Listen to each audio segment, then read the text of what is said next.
Here's how to use the Kodak computer photo printer. Now, when you actually click on the screen, you can actually pick which category you would actually like to print. Now, you can do books, calendars, wall decor, just basic prints or full-size prints. And basically, once you've actually picked on the one that you want to print, it works all the same way. It'll give you a bunch of different options within that category.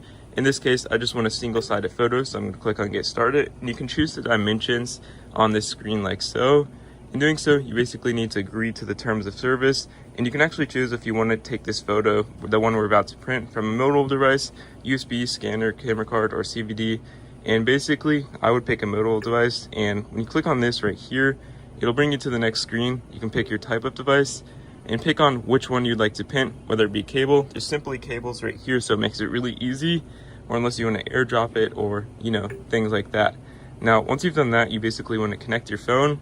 In doing so, since I'm recording on my phone, you basically want to connect your phone and basically select the photos from your phone after you've given it access to print. In doing so, it's basically going to walk you through step by step, continuing with this process.